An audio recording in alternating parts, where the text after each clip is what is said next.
This is a very bold preaching or sharing. Huwag po sana ninyong hayaan na dumating ang kamatayan sa inyo nang hindi ninyo nakikilala ang Panginoong Hesus. Why alarming na po kasi ang mga pangyayari. Parang wake up call na rin po sa aming mga mangangaral nito na ito ang mga nangyayari sa mundo. Since pumasok lang itong 2025, sige nga po, siguro yung iba nalimutan na marami na rin pong disastrous things happened during that time. Ilang airplanes na po ba ang bumagsak? Okay? Ilang earthquakes na po ba ang naganap? Ito bang video ito ay pananakot? I really don't think so. But rather, this is an act of love and warning at the same time that if you were not going to believe in Jesus at hindi nyo maiisip na kailangan ninyo ang Panginoong Hesus, tandaan po ninyo, hindi naman hawak ng mga taong kanilang mga buhay. Kaya, as preachers, sa mga kapwa ko, born-again preachers, I am calling you to please be true sa mga preachings. Death is sure. Book of Hebrews. And after that, the judgment. Ang ibig lang pong sabihin ng judgment dyan ay yung pupuntahan ng tao right after death. There will be no more in-betweens. There will be no more purgatory. Where doon daw pwede ka mag-purge ng kasalanan mo, then ipag-pray ka to eventually go to heaven. No, it's not like that. No, that's nowhere in the Bible. That's strange. That's not in the Bible. Kaya nga sabi ko to all Christians, di ba? So I believe kasi lahat ng Kristiyano kinasihan ng banal na Spirit. Banal na Espiritu ni Kristo. Meron po tayong tinatawag na power within us. Akala mo lang hindi mo kayang magsalita, but if you will going to ask the Lord Himself, the Lord Jesus Himself, to please use me para ma-remind ko ang mundo, ma-remind ko ibang mga tao na magising sa isang katotohanan ng catastrophe na nangyayari sa buong mundong ito. Sige nga po. Sige, magbigay kayo ng mga disaster. Napakarami na po. Ang malungkot po ganito kasi. Ang malungkot, you know what? I am going to state what's sad sa mga pangyayari. Halimbawa, dumating yung lindol. Nakatutok sa lindol. Natakot sila ngayon. Tapos maya-maya mawawala yung takot nila doon. BSDU. You know what BSDU means? Balik sa dating ugali. Deadma. Pero after that, may mangyayari na naman disaster. Matutuon na naman doon ang kanilang mga takot. Kaba. Until recently, mas dumami yung mga calamities.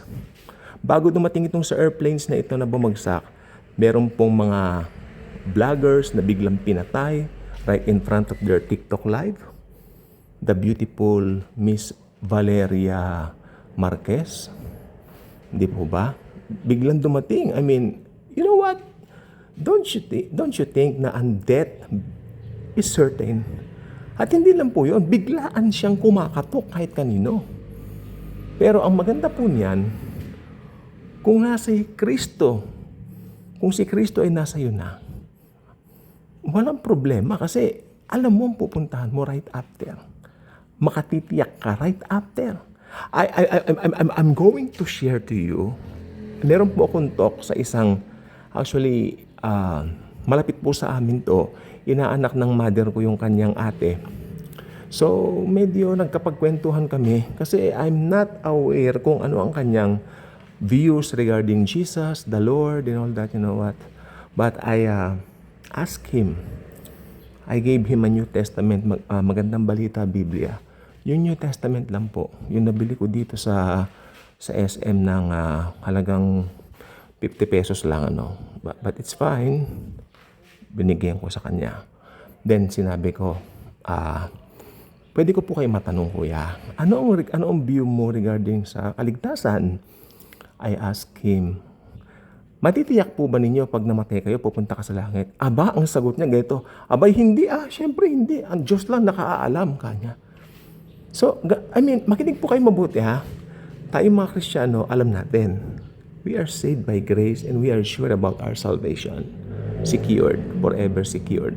According to the gospel of grace na ipinangaral ni Apostol Pablo. Pero yung mga unbelievers din niya, pagtanungin niyo po sila. Abay, syempre hindi Tanging Diyos lang nakaalam. Yun pala Pero ba't din nila hinahanap ang way? Paano maligtas? Kaya doon po tayo papasok. Nakaka-alarma lang po. Sabi ko, Lord, sunod-sunod na po ang disaster. June 12, nangyari yung sa... Kung hindi po ako nagkakamali, nangyari yung sa India, yung flight na bumagsak, hindi po ba June 12. Araw ng kalayaan natin mga Pilipino yun. Pero disasters are everywhere na okay. I would like to give you a challenge kayo mga nakakapakinig dito. Magbibigay ako sa inyo ng 20 years ago. So it would be 2005. Ganito ba katindi ang mga disaster noong 2005? I really don't think so. Meron ba? Of course, marami rin. Pero ganito katindi, I really don't think so. Maybe because we are more aware because of the social media, right? Pero hindi rin po kasi during that time may TV naman po, tsaka may dyaryo, may radyo, and all that, na mga news, mga bulletins. Meron po, pero hindi ganito katindi. Okay, sige, wag muna yung mga disaster, yung mga pangyayari, mga lindol, madalas ba noon? Hindi. Ngayon, sobra. Yung mga krisis sa pera, alam niyo po bang malapit na pong maging cashless society? Marami na pong naglalakad ganyan. Maging cashless society na po ang lahat. At gusto ko pong ibanggit sa inyo, pag yun po ang nangyari, naging cashless society na, yun na po yung paraan o yung giving way sa Antichrist para malantad po siya. Pero bago siya malantad, ang good news, mararapture na po tayo. Kaya habang nandito po tayo mga Kristiyano, let us proclaim the gospel of grace. The Lord Jesus Christ Himself died for our sins. Binigay niya ang kanyang buhay para mabuhay tayo. Ibig sabihin niya mag-possess tayo ng buhay na walang hanggan. Nakakaano lang po talaga. Ang dami na pong nangyayari. Diba? Tayo ang mga ambassadors of Christ. Just in case nakalimutan po natin, we are ambassadors of Christ. At ngayon meron na po tayong YouTube. Madali na po tayo makapag-share. Okay, kung sa TikTok mo feel, doon ka sa Facebook and all that, you know what? Pwede tayong gamitin kahit saan. We cannot give any excuses. Ang panahon natin ngayon. Nandiyan ang cellphone mo, gumawa ka ng vlog mo, post mo. Imposibleng walang makinig. Maski isa o dalawang mag-view dyan, nakapakinig. Malay mo, that video of yours will make a difference. Malay mo. Kasi walang manonood. Kasi walang magsusubscribe. Ano ngayon? Ang importante sa ating mga mananampalataya, we're not after that. We're after. Kasi ang dami na po nangyaring disaster po talaga. This is a wake-up call. Gising mga Kristiyano. Tayo ang ginagamit ng Panginoong Jesus for this. Wala siyang ibang gagamitin kundi tayo po. Wake-up call. Gising. Hoy! Gising! Tandaan niyo yun? Bata pa ako noon. Matanda na rin tayo. Nabutan natin yun. I mean, it's something like we really need to put this in detail na isa-isahin pa natin, mga ganun-ganun. Pero hindi, tignan na lang po natin nangyayari sa paligid po natin. Wala na bang patumpik-tumpik yan? So sad. Many Christians are now more involved in their program, church activities, church excursions. Papunta sa Jerusalem. Hindi ba masamang pumunta sa Jerusalem? Hindi dyan, pero wag naman natin kalilimutan yung pinakapuso natin.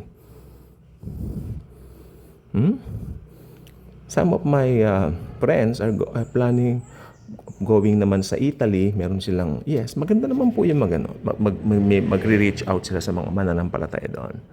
Pero huwag natin kalimutan yung pinakapuso ng bakit tayo ginawang Kristiyano. Especially sa mga nangyayari ngayon. Hello. Jesus is coming soon. Huwag kayo malilito. Hindi second coming sa rapture. Jesus will come first for the church and He will rapture us. At pag nangyari na, rapture na po niya tayo. Sunod-sunod na po mga pangyayari. So again, wake up call. Let us share Jesus, His love, His grace. God bless everyone.